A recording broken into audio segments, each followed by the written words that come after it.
basically. Review the boundary line. Yeah. Right. Okay. The resulting of this is that RC Southwest Development will have a full 60-foot wide corridor from their property to the west of Empire Electric to the right-of-way of North Broadway.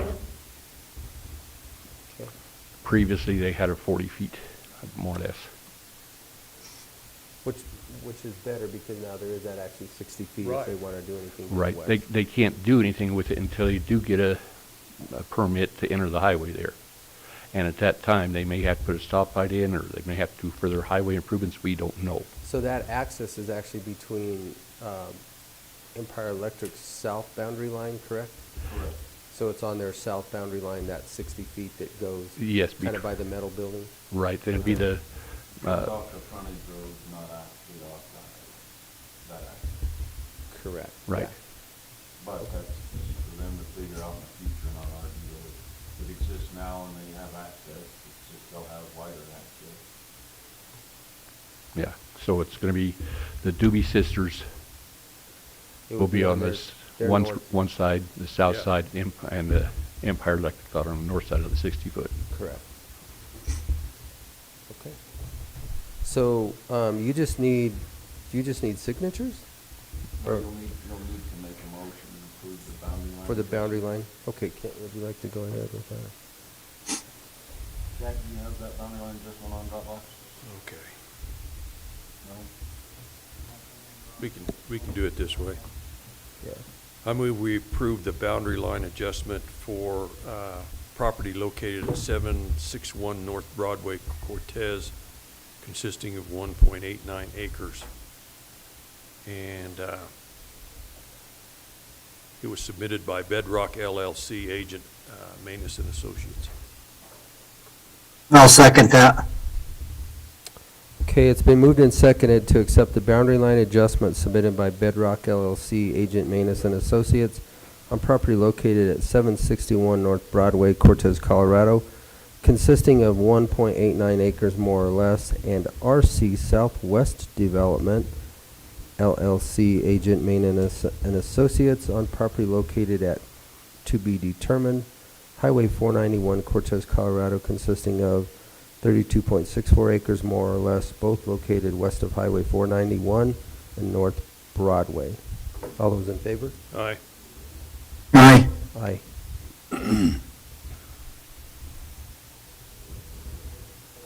Okay. Joel, you want us to make an X for you? Yeah, put my X down.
Dang.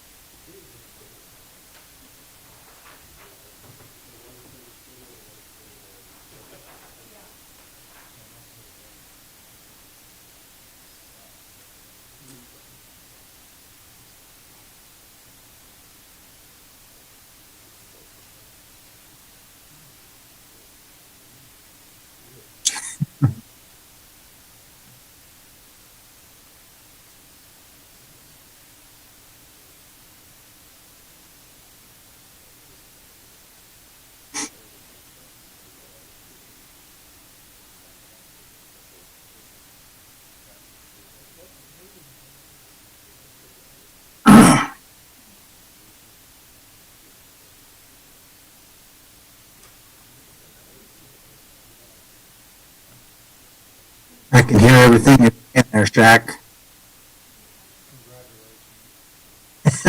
Those hearing aids must be working real well, Joel. They're working. Yeah, next we'll get you a walker and you'll be lined out. Yep. I got one you can borrow.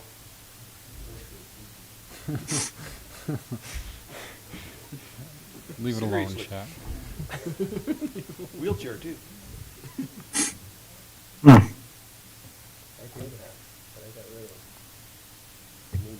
They're up in my barn. Now, how are you gonna get to them if you need them? Got a wife And kids. and kids, grandkids. Of course, I send the grandkids up there, I might not see them for a month. That's where all the old toys are stashed.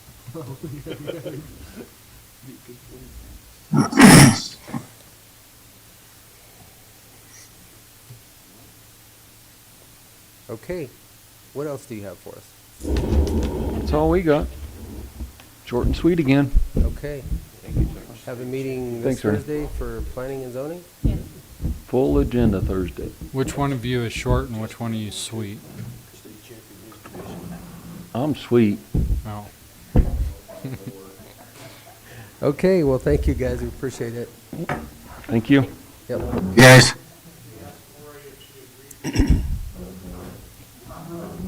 Okay, next we have on our agenda is the public comment session. The Board of County Commissioners welcomes you to this meeting. Person speaking during the public comment will be limited to 3 minutes, or depending on the number of people wishing to speak, it may be reduced to allow all members of the public the opportunity to address the board.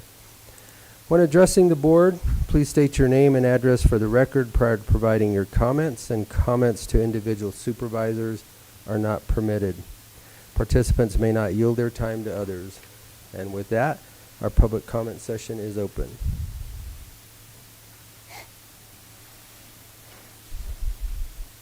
Okay, seeing none, we're going to move on into our agenda, and with that we have our county operations, and the first on there is our IT, Mr. McLean. Good morning, Commissioners. Good morning. Morning. I don't really have a whole lot, nothing's changed much, but I'll start with the second VX rail that you guys so graciously allowed me to get last year and tell you that it paid off in dividends. Because 2 weeks ago, and this is the 5th time in my life it's happened, but my dogs were going crazy at 2:45 Sunday morning, and it was a deputy, because I never heard my phone ring, going, "Nothing's working." So I came in at 3 in the morning.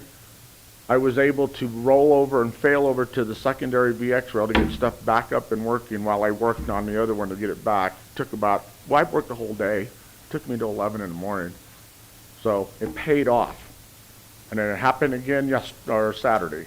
Only one of them, but it was because the switches went bad. So problem solved, it paid off. So thank you. You're welcome. Because that could have been disastrous. Hey, Jim, can you write that down for the next time we're asked to justify that purchase, please? Yeah, I don't know how many more times I could justify it, but I could write that. Okay, just have it on file. Yeah, so it's on file, next trust time me. we I was get- up at 2:45 in the morning, it's on file. What else is going on? Help desk. We had to implement a new help desk, which is just about done. For the last 15 years, I've been using a free help desk, because I love free. But unfortunately, Spiceworks quit supporting it and supplying it, and it's gone after this year. So I had to come up with a new plan. So we ended up with a paid version of a help desk. It's not ridiculous, but so we're almost done rolling that out. It'll probably go out live on Monday of next week. What else? Oh, I got nominated to represent Southwest Colorado Region 9 at the Colorado Broadband Authority office in Denver, the state. We'll see whether or not they accept the nomination, but maybe we'll get some representation from our area. Good. I don't know how that'll play out. Other than that, it's just doing our thing. Working on securing that gate outside, that the new one they put around the break area. Oh, okay. I don't know how well it's going to work. It's plastic. I've got a box of baling wire at home. It's already starting to show problems, and it's only been up a couple weeks. And I came in this morning, you couldn't open the door. It's because the wind and everything has started to shift that gate. So I'm going to have to get a hold of Troy and find out. He's going to have to brace it somehow on the inside, put some cross members, something to bring it in, because it just shakes. With them winds we got last night.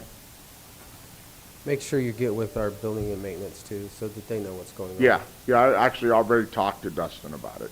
Okay. So, no, not about this issue, about the other issues with it. But yes. Okay. So, Because if it's moving, it's yeah, we not got to gonna do. be able These to guys access are going to it. have to do something to stabilize that, because somebody's going to hit it with their car or something, and it's going to be gone. It's just not that sturdy. Okay. That's it. You got anything for me? I don't think so. Election time's around the corner. We're working on that. I talked to Heather. Well, sort of, by email I talked to Heather. I'm going to try to help her straighten out that so we can get your recordings. Maybe you could talk about the new cameras in the election room. Oh, yeah, well, we did put a new camera system in the election room, and it's just for elections, and they are really high-quality cameras. I mean, you can make out freckles. They're that good. So I think we put 2 outside and 1 in the election room. 2 in the election room.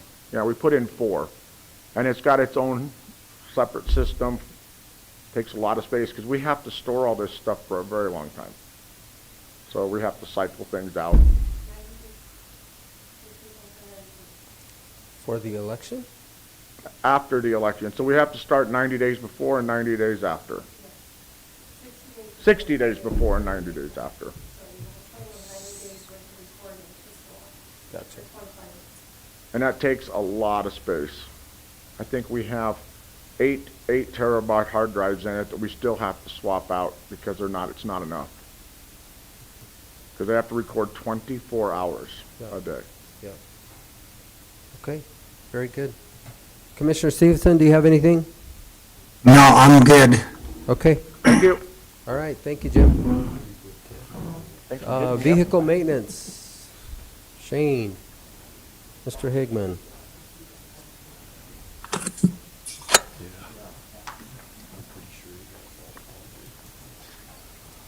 Good morning. Good morning. Morning. How's everything in your world? Going. That's good. Yep. When it's going, it's good. Yep. Not everything's going, but most things are going. I also don't have a lot. We did get Jim Spratlin's used rig on the road, and he's driving it now. So equipped him with a toolbox and a few things, and he's off to the races. We're still trying to figure out a few things on it that he wants, but other than that, he's good to go. And we've been dealing with Enterprise. Got the coroner and the new emergency management pickup all figured out, got all the specs done, and those should be ordered as soon as they can. And then I have a meeting with Andrew and the sheriff on Wednesday morning at 9:30 to get all the specs and all the upfit and everything done for the sheriff's units. Good So, deal. other than that, there's not a lot other than that, That's trying to quite a keep bit. the vehicles going.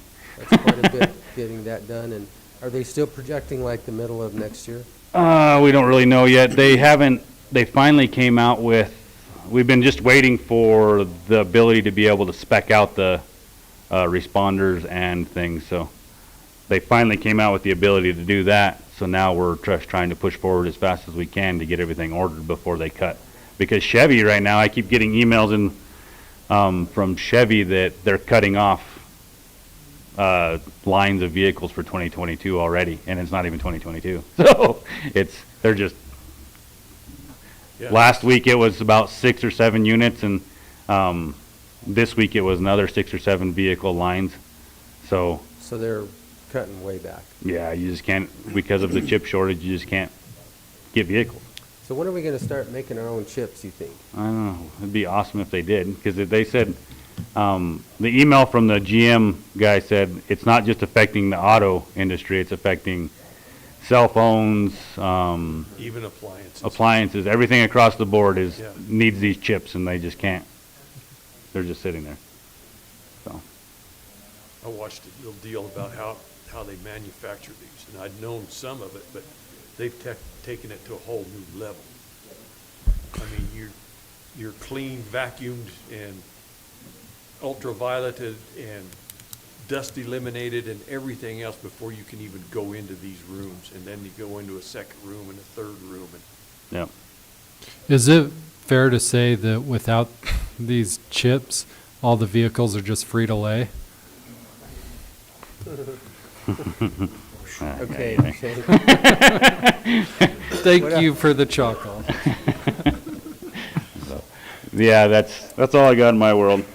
All right, very good. I'll let you know, hopefully next month, that we've got everything ordered, but I don't know. So the vehicle that Spratlin was driving, that's going to surplus, correct? Yeah, 'Cause that well, was way over the mileage. we're gonna have to figure, yes, it's going away. It's got 175,000 miles on it, so, put it out front, out there, and put a for sale sign on it, you might be surprised. yeah, I know right now. But we may end up keeping that to help, pad our deal with Enterprise, because Oh, gotcha. we're gonna They're have giving to, us, we're still trying to figure out all the minute details of the Enterprise thing, but we need to keep some of maybe the 2016 F-150s for pool cars for the sheriff's department, because what I put in there is only for their vehicles they drive all the time, and they have quite a few pool cars, so when they drop a unit off, they don't ever have to stop running. They can drop a unit off, and then they have a working unit to go drive while we do oil changes or whatever we need to do, brakes and tires and things like that. So there's a certain amount of pool units that we have, but those pool units are worn out 150,000 mile Tahoes right now. So I would like to keep some of those 2016 Fords that we'll be turning back, and just instead of letting them sell them for us and getting that money, just keep those and then sell the Tahoes instead. So there might be a little bit of difference in those numbers, but we're still trying to figure out what we need to keep. And then the coroner was also needing, he said he had talked to you guys about having another pickup for he's requesting, He's requesting a deputy a coroner, deputy, so. or I was gonna say aide. So they'll need a pickup, the deputy coroner will need a pickup around, which we would end up having to either keep his or turn the one we just got from Dolores County for Spratlin into a deputy coroner's pickup when the new coroner's pickup comes. So there's a few things we're gonna have to do between now and the time we get vehicles to get the exact numbers that Okay.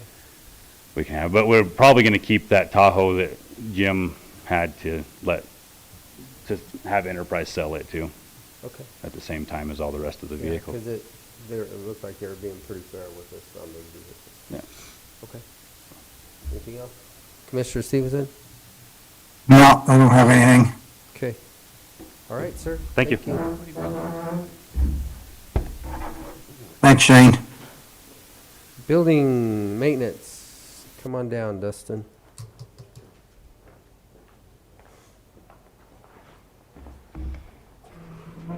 Morning.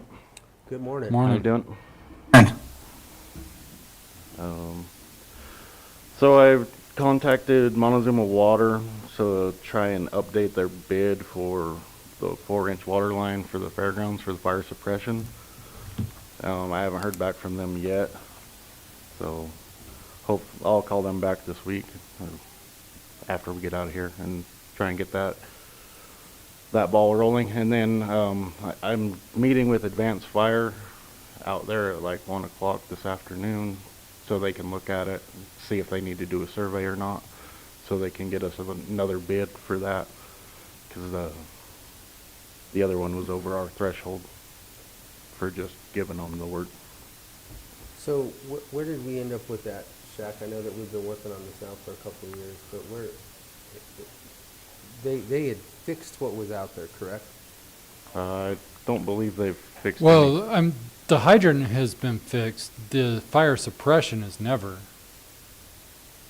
Okay, that's right. It was the hydrant that was. Yeah, the fixed. hydrant's Yeah. been taken So care did of. they actually have some way to get water out of that facility, out to that facility? Okay. Right. Yeah. So then the suppression is just the 4-inch line that they've got to run.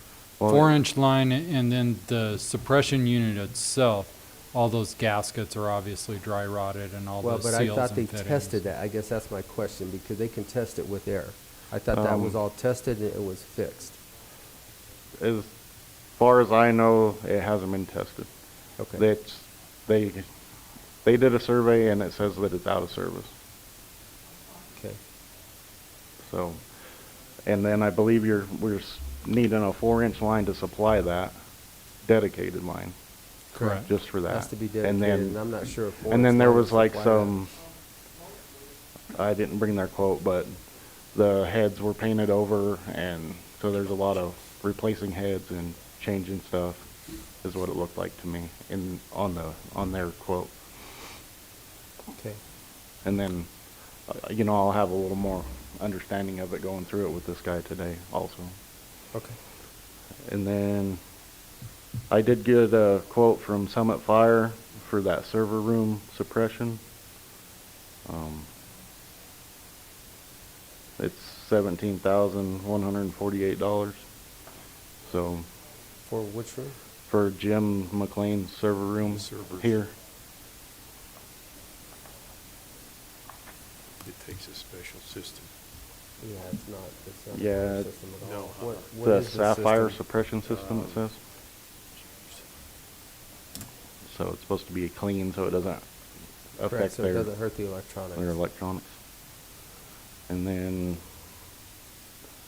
another thing that Jim Spratlin has been working on and asked me to bring up was this, the pole stations from Alpine Security for this building, Annex 1 and Annex 3.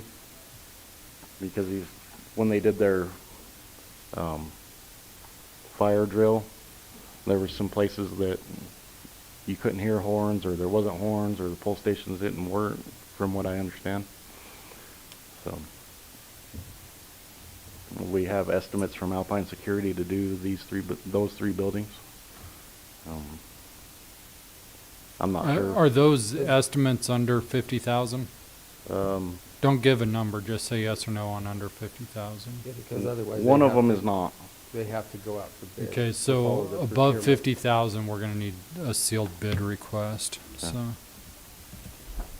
And they may be the only ones who can provide it, but we still gotta put out an RFP, so, you and Jim Spratlin and I can sit down and get that together.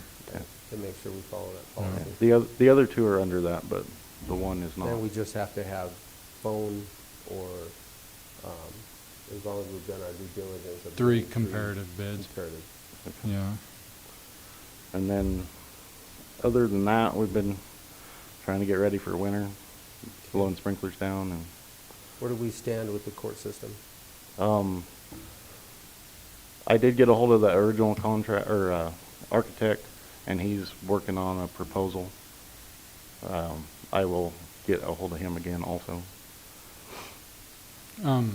So I'm gonna make a suggestion. I know it is our responsibility to fix the sally ports, and whether we go with gutters and downspouts or extending the roof or whatever, depending on the grants, but if there's ice buildup back there, it is a safety concern. You know, if a deputy were to slip and an inmate were to get a hold of his weapon, it could get bad.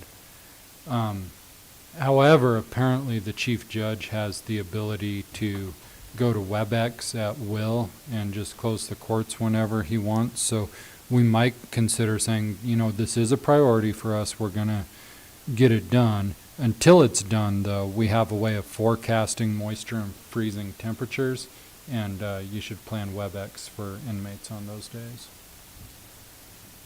Go ahead, Ian. Well, and I think, I certainly understand what Shaq's saying. I think that the chief judge's order does limit many types of court appearances to WebEx only.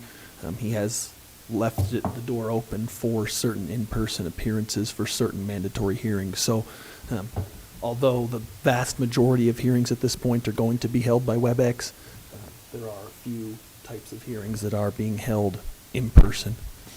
Do those involve criminals that would be moved from the jail? There is a possibility. That's one of the types of hearings that. Could that he order is modify on. his order to just, if there's freezing temperatures, WebEx them in? I think we should probably just focus on, let's get those prints, let's get that back, let's figure out what we need to do, and then we can move forward. And then if we want to have a conversation with the judge, we can do that. But I think right now, we need to make that a priority because winter is coming.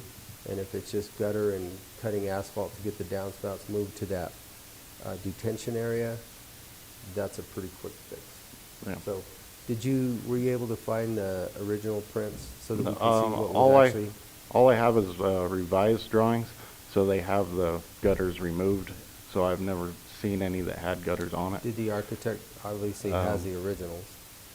Does he have a I will- digital PDF?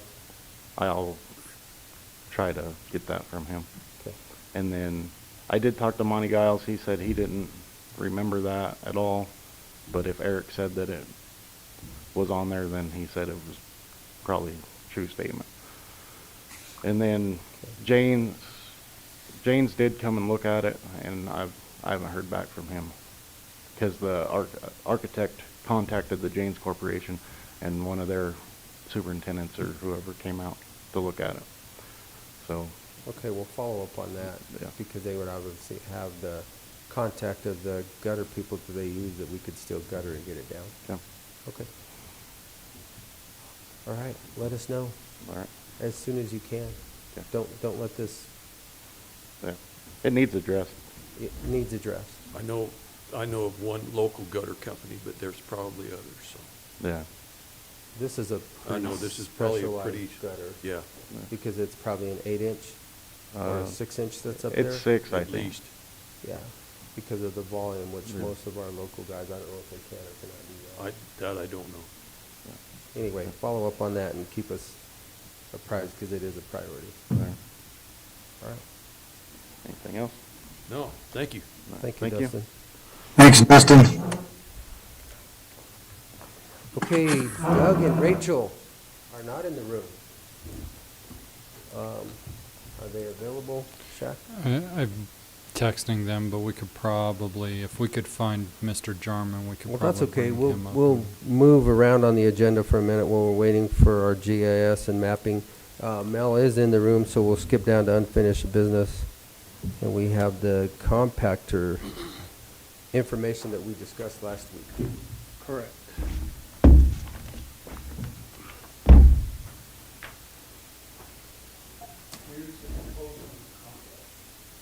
And this is for the, yeah, exactly the same numbers that we looked at last. Right, but on the contract, they put the rate. So we'll have to have a formal movement on that. Okay. And what was the delivery time again? March? 90 to 120 days. May? Spring. Spring. So, couple things. We were closed today, 60-mile-an-hour winds down there this morning. We'll reopen again tomorrow. All of our e-waste prices have gone up, so monitors are going to go from $22 to $26. All the other equipment went up $1 a piece for CPUs, stereos, DVDs, fax machines. They're gonna go to $625 instead of $525. And that's all I got other than that contract. I need signed so I can send it back. Okay. Move we sign the contract with Power Equipment Company in the amount of, sit down, $546,853. And that'll be, I'll second. go ahead. Okay, Mr. Moon. it has been moved and seconded to accept the proposal from Power Equipment Company to supply the Montezuma County landfill a BOMAG compactor in the amount of $546,853.00. All those in favor? Aye. Aye. Aye. Okay. And that's likely gonna be invoiced next year. Yes. Okay. Yeah, we don't need to pay for it until we get it, No. especially coming from that far away. Okay, so which is the right line here, Mel, the top or the bottom? It should be the bottom.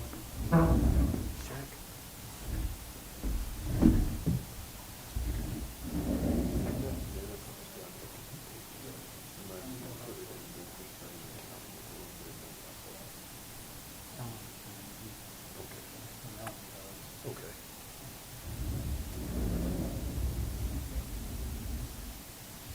No, it's undercover. Here. Hadn't got his mud and snows on yet. Anything else? Great, No? thank you. Your scale starts this week? The scale shifts to 26, and it's going to Okay. start the concrete a few days before that. Great. Good deal. Hopefully it's sometime in the Oh, it will be. Thanks, Mel. See ya.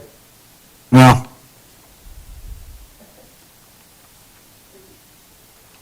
Okay, well, I guess we'll go to Ian. Let's go ahead and have your report.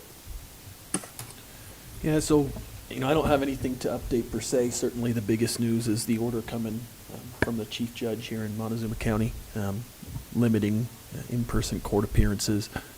At this point, really, the only in-person court appearances are going to be certain criminal proceedings where there is a statutory right to appear. But that's one of those things where criminal defendants will only appear if they specifically request it, and it's going to be a very limited spectrum of hearings. Jury trials have been suspended. There will be certain trials to the court, in other words, trials in front of the judge, that will be conducted by WebEx. But at this point, everything's going to be mostly on hold. So, for instance, our land use cases, we're not probably going to get in front of, well, we're not going to get in front of a judge until, at least for a trial, until this order's lifted. So that's where we're at with that. I did send you guys a copy of the order, so you can review that if you like. Other than that, still waiting on some orders in our civil cases. Did some work on some contract drafting this week, and so yeah, that's where we're at. I read the order, but do you get a feeling for timing? The sense that I get, and I certainly, I haven't talked to Judge Walker, but the sense that I get is that they're going to monitor the numbers, and probably a lot's going to depend on the kind of reports that are coming down from the state and from the local health departments in terms of how many cases we're looking at here in the localities. If you look at the order, the whole justification was the spike in the cases, and so I think we can probably safely assume that until those cases start to come down, that we're going to be in the status we're in right now. Which we are getting into winter time, so it could be 3 to 4 months. We don't know, but Yeah. obviously that's what we're watching, I think. So we're 18 months into 2 weeks to flatten the curve? Correct. Okay. I, for one, don't trust their numbers. That's, we started that this morning, trying to gather numbers, Joel, so. Okay, thank you, Ian. Thank Is that all you. you have? That's it, yep. Okay. All right. We will now jump back up and hit our GIS. Yes. Sorry for the delay. So just probably one of the last updates for the Colorado Redistricting Commission. Obviously, they did approve the congressional map a couple weeks ago. I think I sent out the results of that. And then I also sent out the third staff plan that they proposed, which somehow keeps getting further away from what we're hoping to see, further and further away. So I'm not quite sure why they're not taking any of our comments. Do you have that, Shaq? Can you pull that up so that we can It's in Dropbox. show everybody? The last house, State House. So it did split Cortez again. And Rachel did some screenshots, and that's what we'll show you. What did you title the folder, Doug? It's in Dropbox GIS, October 12th, BOCC.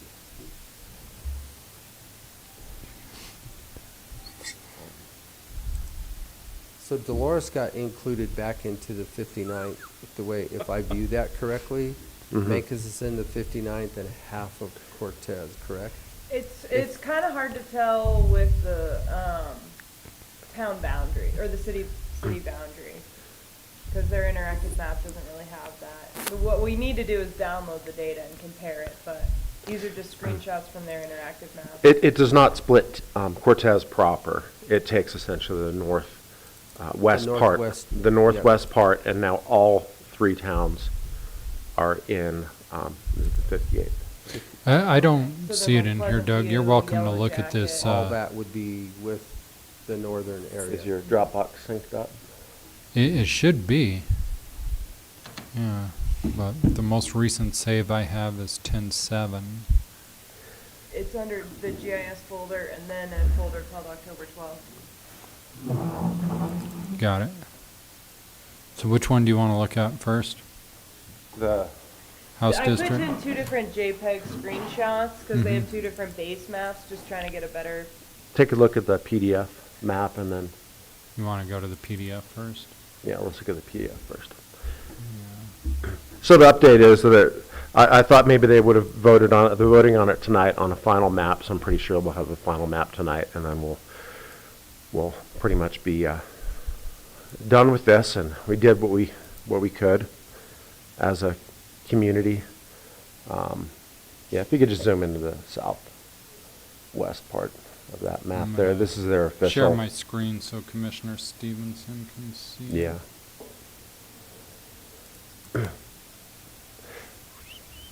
So my take on it all along is that there was a redistricting commission member that was from Durango whose interest was to include La Plata and Archuleta and San Juan counties together, and that was their goal, and that's what they stuck with. That's my impression, and they didn't really give a lot of heed to Montezuma County's comments about the importance of water in our region and how we wanted to keep our water basin and watershed along with the DWCD service areas together as one.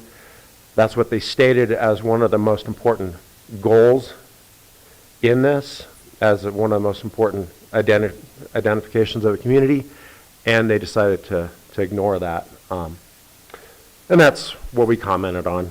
I commented via email again last Monday on this map. They're following less now the school district boundary or any other voting district boundaries than version 2 that they released a few weeks ago, which was very close to a school district boundary. Now we've gotten further away from that, and they're trying to, I'm not sure what their goal is. I thought their goal was to define communities of interest. Well, we weren't involved in the process of defining this map as a community of interest, nor did they hear us. So just something we're going to have to deal with. We'll probably have 2 representatives. And, They even split Canyons of the Ancients in half. yeah, and we'll, maybe you could flip over to the screenshot maps where Rachel has,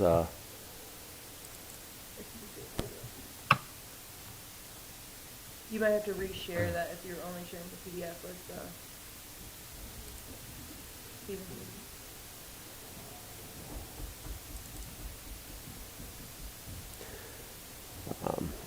fortunately, is that the only map we have? Don't have one that shows Cortez. Fortunately, it does not split a city limit proper, so it just takes that portion of the county. So the city is not split, then it does go outside of the boundaries? Right, and then it uses 160, 491 as part of the boundary. So all 3 of our municipalities will be back in the 59? Yeah. So, I mean, my take on this, we've given a lot of thought. We've looked at a lot, really from a geographic standpoint. We've tried to define the communities, and our argument's been all along that quite often school districts, which are library districts, very much define communities have for a long period of time, sometimes even across county boundaries, because county boundaries don't always follow, school boundaries follow service areas, where people can get to. Sometimes county boundaries do not. And I think it's apparent that this group has digressed into trying to serve political and special interest in their decision making. So, I'm not sure we've really gotten anywhere with the amendments Because Y and Z. Dip really into Montezuma County. Isn't all that well populated for the 58 in this portion? Right. Well, it has to stay within the 5%. Right. It's probably too much for what we're already lumped in with La Plata County, so they couldn't include the rest of our county. It's a little surprising because before they were taking Dolores, which is, is a good population. It's kind of surprising that that those numbers, I have to go back and really look at those numbers make that difference, because we had to lose about 8,000 people, to lump in and still be under that threshold. Otherwise, Montezuma County could be kept whole with La Plata and the rest of it. So I guess my question is, if this is adopted tonight, and this is more for Doug and Kim, can we help Kim's department deal with the repercussions of trying to figure out who's in what district? I mean, it's going to take a lot of time, but. well, yeah, I mean, we'll have to, we can come up with streets and address ranges and give her all the tools that we can. So from what I can see, just, at a glance at this, we're going to have to, of course, redo school districts. The municipality should be okay with theirs, is what you're saying. There's conservation districts that would probably have to be, I don't know, I'd have to look. Yeah. But that's going to take a while. Yeah. And it's, just from what I'm looking at, it looks to me like it's split the rural part of our county and not. Yeah, obviously. And, and as difficult as it is on us, it's, our job to implement this, working with Kim, but it's even more confusing on the voters because they don't know, what does that even mean? Halfway up Road 25 on which side? There's no logical rhyme or reason. They could have easily done it where it would have been, okay, well, I'm in Dolores School District, therefore I'm in the 59th, and I'm in Cortez, therefore I'm in the 58th. Good, okay, I understand that. They could have done that. But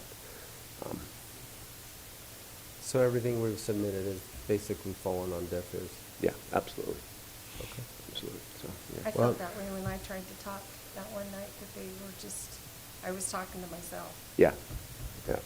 I think they have higher people that are talking with other special interests they're trying to appeal to, which is not the way this is supposed to go.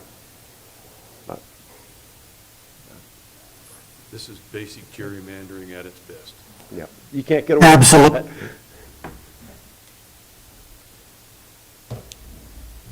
Okay, well, And- on the bright side of things, what do you have for us? Well, and I'll just say, as you know, interesting as this is, when we were doing our proposal for the whole state, if I lived in that six-county region that comprises the greater San Luis Valley, and the way that their district is shaped, I don't know if it's on that map or not, It Shaq, is, yeah, just but, move east.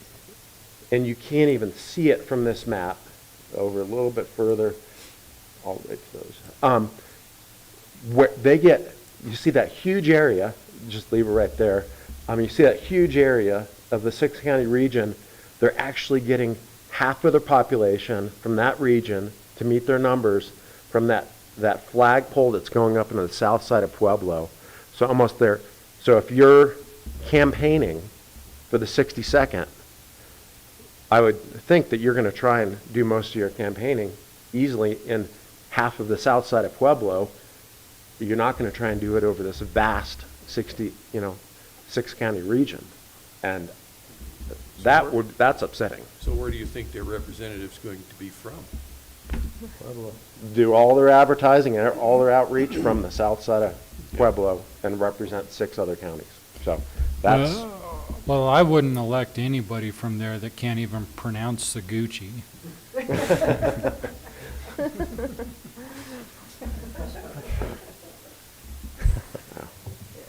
anyway, okay. Okay, I guess other projects working on, working with the fire district just to get some better maps for them of subdivisions, apartments, RV parks. Making maps for the Maness Marshal's office. Trying to think what else. Oh, emergency plans for Jim Spratlin, of course. We found we did a field trip to the fairgrounds and found like an old plans of the fairgrounds, but it's not very detailed, so I'll create something that's more detailed. We took measurements, so we'll have that for his emergency plans for there. So yeah, just working on a lot of emergency related stuff. Good. Back to normal for a little bit. Yeah, and then lots of addresses still, of course. Yeah. All right. Very good. Okay. Well, thank you, guys. right. Thank you for your work on this. Yeah. I do appreciate it. It was worth it. Even if you're not successful, you can't regret trying. Thank you, guys. You've got 10 years to get ready for the next one. I think I'll retire in 9 years. Yeah. Okay. James Dietrich, I see you just walked in the room, so we'll jump down to you.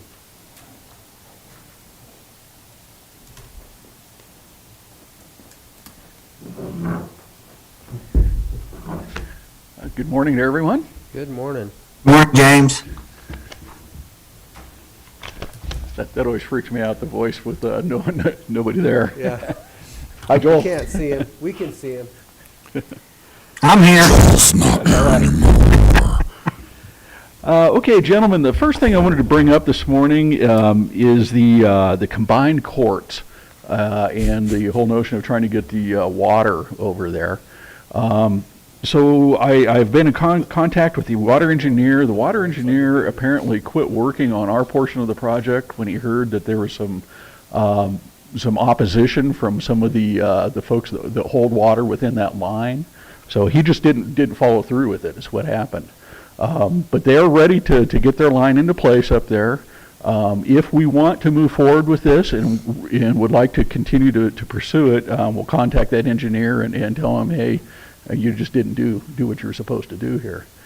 If this is still alive, and if not, then I think we probably just tell him to go ahead and kiss it off. And we haven't got a bill from him or anything like that. So What opposition? Yeah. of water in the line? Yeah, apparently there was some water owners that were running water through that line, and they felt like that that they were concerned about the amount of water that they could push through that line, whether or not this would injure their water rights. And I think in the end, it turned out that no, it will not injure their water rights. They've got the capacity in that line. They've got the capacity to put more water through the line that they're putting up to the hospital. So at this point, we could engineer a connection and try to run it down that right of way and over into the combined courts. I went out there and drove that yesterday and looked at it pretty closely. They're actually doing a horizontal drilling project for the installation of that water line. And so, you know, I mean, it looks like it's doable. That right of way doesn't look too terribly tight through there. Getting across the wetlands, you know, we probably need a 404 permit for that. They give those out all the time. That shouldn't be a real issue. So there's still some potential there, I would say, if this is something we still want to continue to pursue. I'd like to see it done. I don't want to irrigate out there with treated city water. No, Yeah. I think we've decided that wouldn't be, well, one, it's not responsible because of Right. the cost. I mean, I don't know what it would cost to irrigate that 5 acres, but it would be substantial. Well, it seems like having water to that area would be beneficial. And if we've got an opportunity to get a line in, then this is a good time to do it. So I will contact that engineer and tell them, please give us what you told us you were going to give us to start with.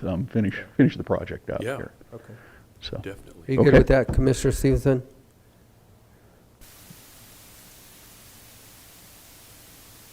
I didn't hear you. Are you muted? Yeah, I'm here. Can you hear me? Yep. Are you Yeah, I'm good with that. Okay, Okay. all right. All right, I'll go ahead and impress those guys to finish up then. Then the other thing I had was Black Resources, and we've talked about this in the past. You know, they're asking us to really to go to bat for them with the COGCC is what this comes down to. They've got several violations that they're responsible for with COGCC, and they have not got that cleared up. That what has happened is they've just postponed the decision making on that until sometime here in October. After reading through all this and conferring with our local governmental designee, she does not feel like that this merits a letter of support to COGCC. She feels like the violations are so many, they've gone on for so long, and that the operator has just not been very diligent. And in fact, you know, after talking to the operator, he told me that he really doesn't read the rules. He just waits for them to tell him what to do. So that kind of gets him into some heavy trouble here. And, you know, to the tune of, let's see, his fine right now is almost $200,000, $196,812. You know, I understand the whole situation, you know, that we're in with oil and gas in this state right now, and certainly, you know, some of the Biden administration's rules and their stance on things is kind of pushing this thing, you know, in a direction that I don't think is real favorable for the state of Colorado. And yet, the guy is still responsible for his violations. COGCC says, this is a comment from their draft order violations, finding violations. They state if Black Resources completes the necessary plugging and abandonment of the well by a date acceptable to the staff, staff will reconsider the calculated draft penalty, including suspension of significant portion of the penalty. So really, they're trying to twist his arm into closing and abandoning that well. They want it plugged and abandoned. That's what it comes down to. You know, after reviewing, you know, the whole route that he's got, if he can clear the hurdles with COGCC, he's probably got an avenue ahead of him to try to get some gas to market, as we talked about last time. The other thing I found out, it doesn't sound like that well is producing nearly as much as what he said it's producing.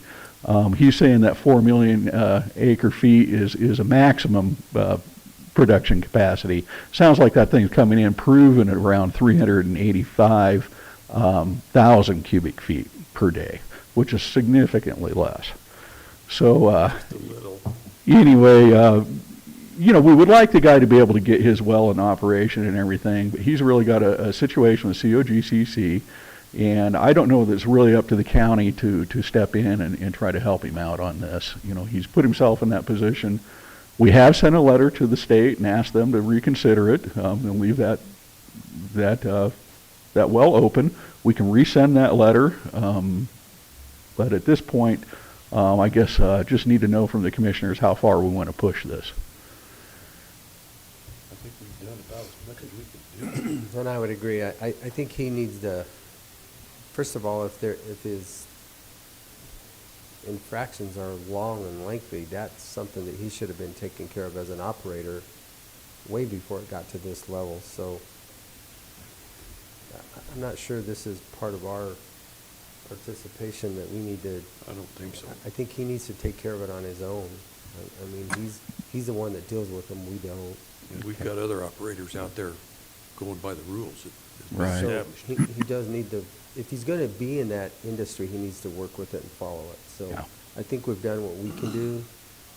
Commissioner Stevenson, do you have anything to add? I agree. He should have taken care of this a long time ago, and he hasn't done it. Okay? So I think you have your marching orders from us. Okay, sounds good. You know, if he can get all this cleared up and get himself back in order, we can work with him Yeah. on getting all the permits in place for the pipeline through the Forest Service and all that, so. But does seem like it's in his court at this point. Yep. Okay. Then the last thing I had is we got a message from Congresswoman Boebert, and she's conducting a listening session. It'll be this Thursday. And really what the focus of this listening session is what kind of impact the Biden administration's policies on energy production have had.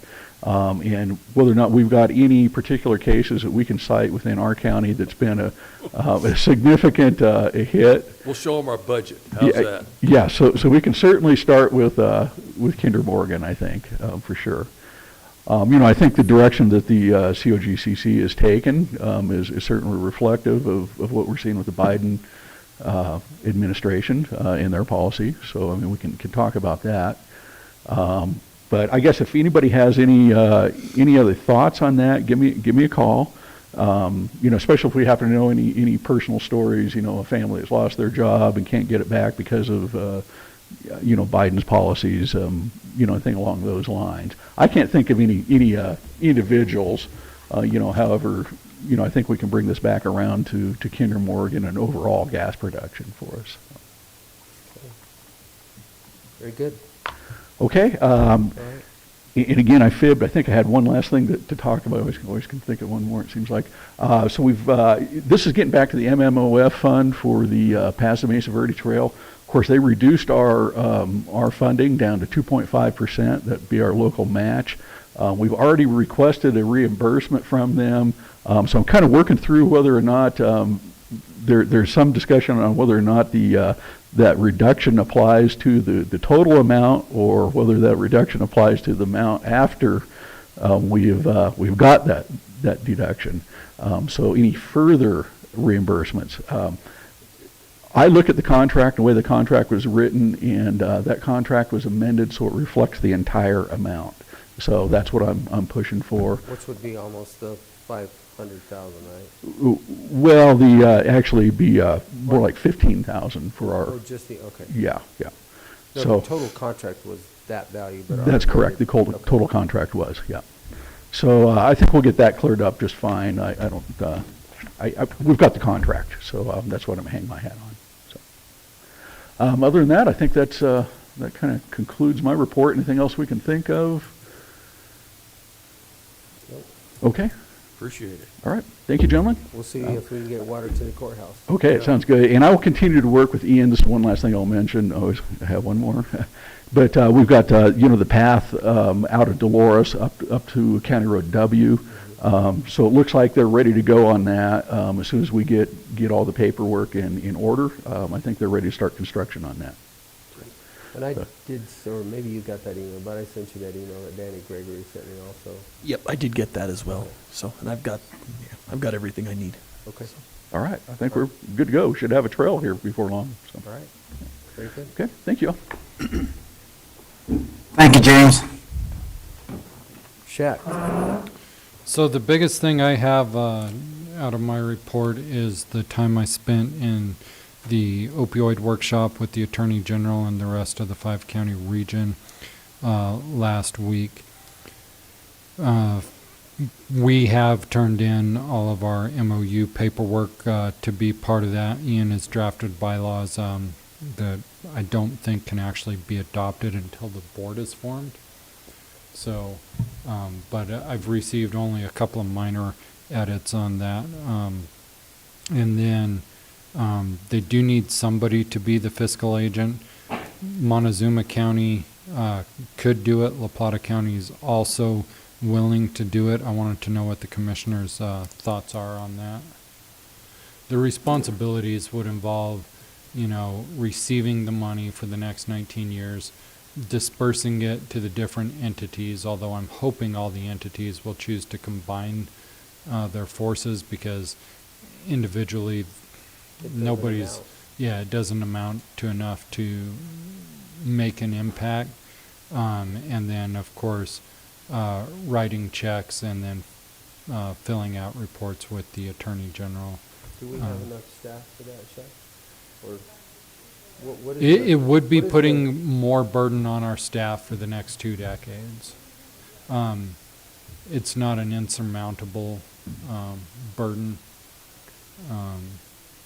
Some of that money can be, up to 10% can be used for administrative costs. My personal feeling is that if we were to take that on and we needed administration costs, with as little money as we're talking about, we could just eat that. I'd rather see that money go to the people it's intended to help. My personal preference there. I hate when stuff like this gets tied up in administration. La Plata County is the only other entity that's willing to be the fiscal agent, and they would be requesting the entire 10% for administration fees, which would be 10% at $3 million. So that would be $300,000 over the 19 years? over the 19 years. Which is still not a lot of money. Yeah, $1,500 a year or something. When do we have to make that decision? Because I don't. We don't have to make it.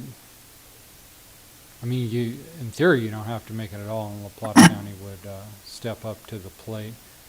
Probably by the end of the year would be good. It definitely would be more work for our finance office. But I think we can think on that for a couple weeks, and then we can give you a decision. Are you okay with that, Commissioner Stevenson? Yeah, I think we need to think about it.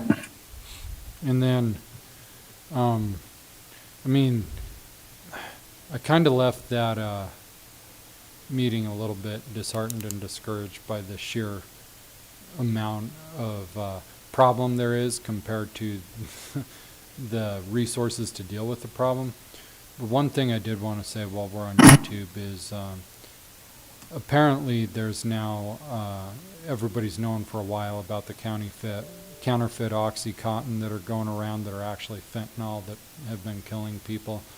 Well, apparently in the Southwest now there's counterfeit ibuprofen going around that's laced with fentanyl. So I would just throw out as a word of public caution, if you didn't purchase your ibuprofen yourself, just leave it alone. Yeah, don't take any, I mean, it goes way back, but don't take any medications given to you from anybody, just basically anybody. If you didn't buy it yourself, Yeah. stay away from it. And I know people share common things like ibuprofen and Tylenol all the time, but it's one of those changes that we're going to have to make. And then we did get the RFPs out for the community intervention program. I have those scheduled to be open Monday and awarded Tuesday. So, and that'll conclude my report unless there's questions or comments. Okay. All right, we'll go to the Commissioner's report. Commissioner Stevenson, we'll go to you first. Yeah, this last week, Thursday morning, I met with the CSU hiring committee, and we did narrow down the candidates to 2 candidates. I believe both of them will be, either one of them will be a good fit for Montezuma County.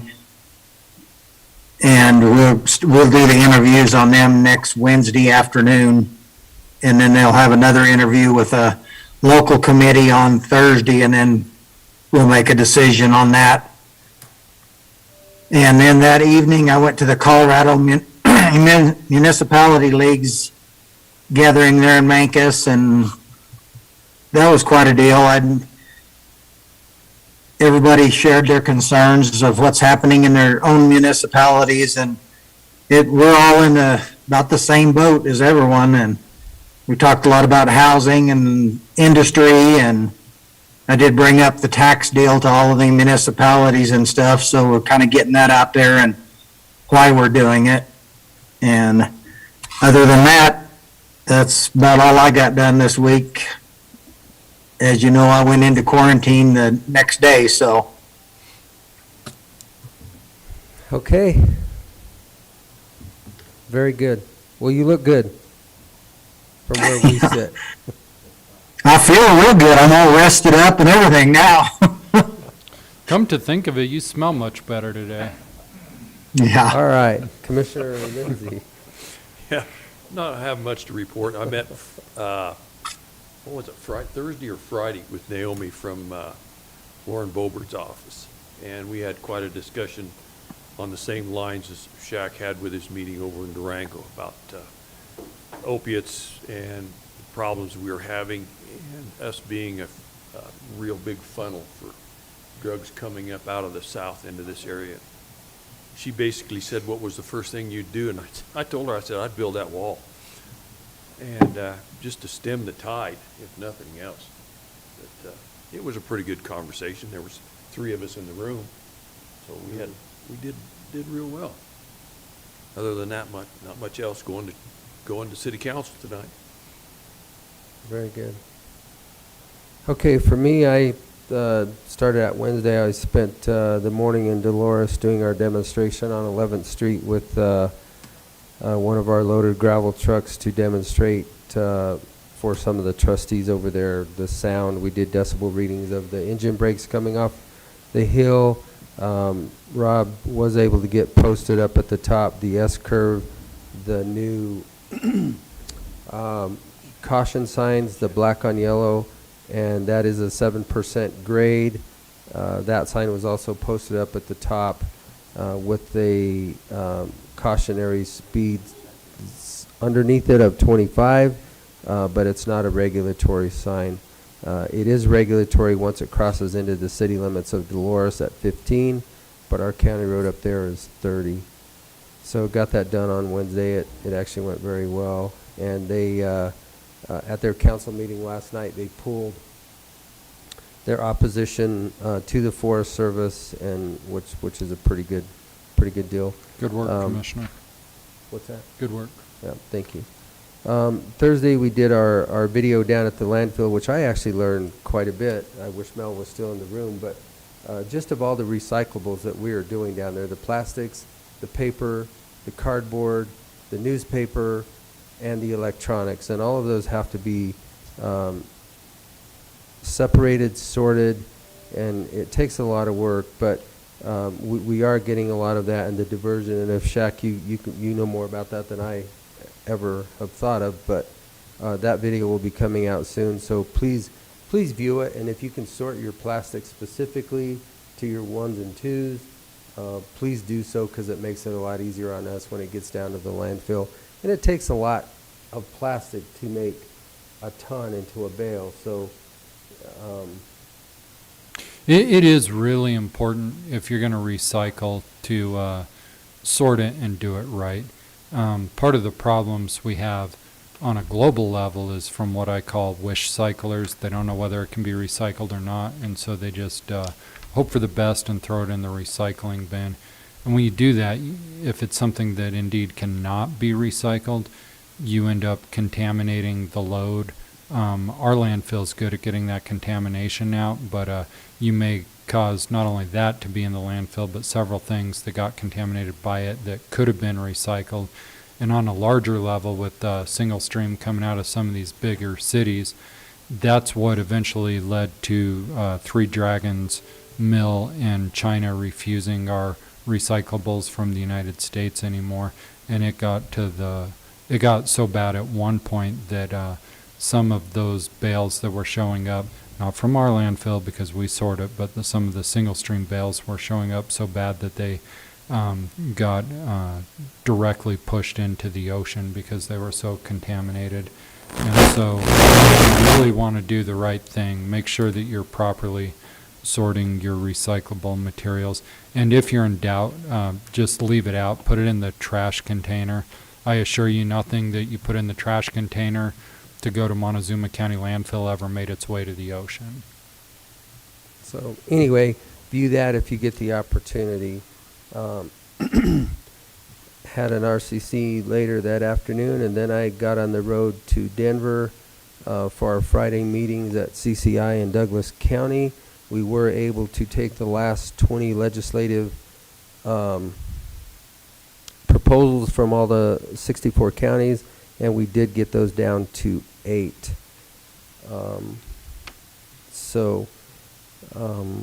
That was a productive day. Got on the road and got home at midnight on Friday night. Pretty busy day. Again, I went to the Dolores town meeting last night and was successful. They are going to, like I said, pull their objections from the Forest Service. They're pretty comfortable and happy with what they have now. And in the contracts, they're still going to